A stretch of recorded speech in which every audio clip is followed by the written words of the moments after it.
Reaction lang, sir, na impeach na si VP Sara. Tinuluyan siya, sir. Expected ko na yun. I've been expecting that to happen. Bakit, sir? Bakit? Nakikita ko yung kanilang effort na talaga to impeach sa VP Sara. How will this affect, sir, kayo po as bilang tatayong senator judge at kayo po ay mangangampanya din, sir? Di bawas yung araw ng labas niyo, sir, pag nagkataon. Kaya nga, no? Ang daya nila, no? Gagawin kaming hostage dito para magiging judge ng impeachment court. Tapos sila, mangangampanya na. Kami dito ngayon, 24 of us will be sitting as judges of the impeachment court. Sir, Yung rules, pwede siyang gawin even during the break. It has to be decided upon plenary action yan. You can paikot or discuss about it among yourselves and then promulgate it in the plenary. sir, some scholars were saying, Guys, even the referral takes a plenary action, okay? I'm sure you guys are aware of that. So, ibig sabihin, you will not be able to act on it kung naka-adjourn kayo. Kailangan... Walang plenary. Break. Sir? So, Walang plenary, so yeah. So, walang How? plenary, so hindi nyo ma-actionan yun kung isa The rules? na naka-adjourn na kayo. The rules or whatever it is again there has to be a plenary action, okay? So kung hindi ma-actionan sa plenary, hindi pwedeng action, hindi makakapag-impeachment trial.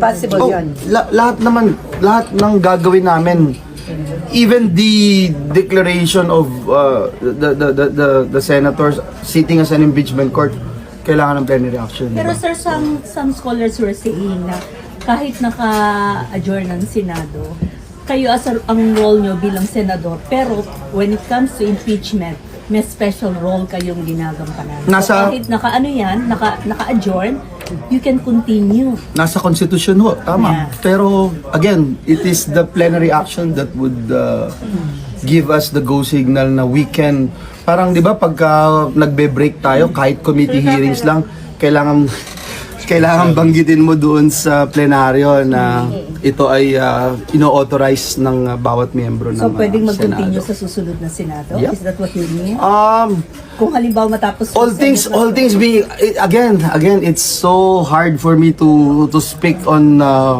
just ito anticipation na po pwede mangyari etc. Sa session mamaya na mag-reconvene kayo after ng itong Reconvene kayo. kailangan may mag-move na mag-reconvene kayo. If it is filed and it is in the reference of business na sa agenda, automatic naman yun, di ba, na babasahin. Yes, sir. So, automatic din yun na i-refer. Di ba? And then if it is referred to a particular committee, the committee chair would act, whether it's rules or committee on justice, etc. You know. And there will be a motion. Kung June 2, plus 10 days, ano na yun? August na siguro yun, di ba? Sir, last lang, sir. Wala na. Meron kaming June 30, 12 noon kami. Sir, di ba usual, sir, na wala man lang nag-grace na isa sa senator na at may pinag-uusapan na mag-adjourn na tayo, walang man lang nag-grace na gano'n sa floor. Hindi ba usual yun? Ang may talagang kasunduan? Si Senate Secretary mag-i-inform pa yan sa amin. Siyempre, hindi naman na nakatanggap, di ba? Di ba sa communication from the ganong-ganon, dapat re-report yun. Pero pero sir, the fact na walang reporting na nangyaring gano'n, wala man lang isang na-curious na Meron sabi sa indication, meron naman talagang time lag sa mga kilos dito, di ba? May time lag. When you receive it, alam, takbo ka makaagad to report it. May time lag talaga. Pero sir, pwedeng isingit lang sa agenda, di ba? Yung kahit kanina lang siya na-receive, pwedeng isingit. Pero judgment call na yun ang leadership ng Senado. So, it's only the SP or the Senate Secretary who can give us the sequence of events. Ano na natin. Pero sa akin, hindi unusual. May time lang. When you receive something, hindi ka naman tatakbo immediately sa plenary to report na, I received something. Gagawa ka pa ng mga formal dyan. Sir, what's the sentiment po, the prevailing sentiment among senators with respect to the fact that sinabit to last day ng session and a few hours before the Wala, hindi naman pinag-usapan. Pero sir, signal ba yun na hindi priority? Hindi, priority ang impeachment. Pero siyempre, you cannot make it parang masyado, you cannot appear to be too excited. You're a court.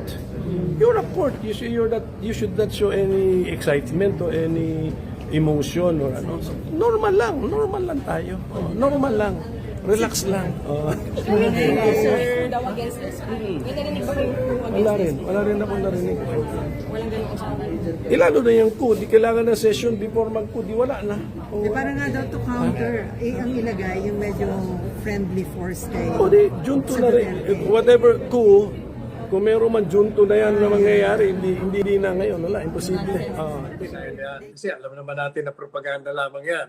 Alam natin, pero yung pinaka-main ground nilang confidential funds, hindi nga dapat maging ground yan sapagkat wala pang pinal na desisyon ng COA noon.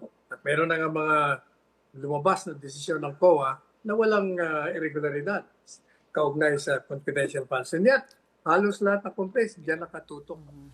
Yung ginagawa naming mga referral sa floor na walang nag-object, sa anumang oras pwede mag-object kahit sino at pwedeng pagbotohan yon bago ma-refer. Maskin lahat ng ginagawa namin sa plenaryo are done through a proper motion.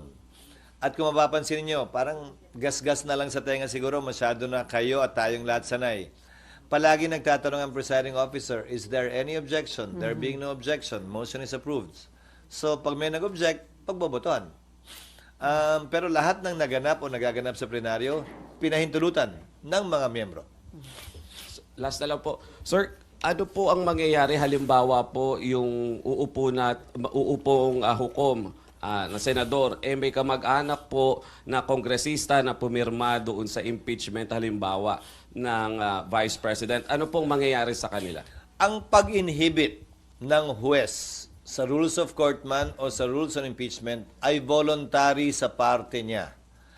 Walang proseso para pwersahang ipa-inhibit sa pamamagitan ng botohan ang sino mang hukom sa anumang paglilitis. So, kung meron mang ganyang pagkakataon, desisyon niya. Pero babalik rin ko. O kung may posisyon pala yung pumirma, may posisyon din ba yung hindi pumirma na kailangan din mag-inhibit yung kamag-anak nun? Hindi naman siguro, di ba? Bakit nyo sasabihin kailangan lang mag-inhibit yung pumirma? Bakit hindi nyo sasabihin dapat mag-inhibit yan yung hindi pumirma? It cuts both ways. But for me, it's a purely voluntary act, whether an impeachment judge will inhibit himself or herself. Sir, follow-up doon. Pwede daw bang ma-disqualify ang sinumang senador na nag-express ng opposition sa impeachment? Ma-disqualify saan? Sa pag-act as impeachment judge. Kasi may nagsabing, oo. Sabi na kasi na para sa kanya acquit. Hindi, parang tututulan ko hanggang dulo yung impeachment. 19th Congress ba yan o 20th Congress?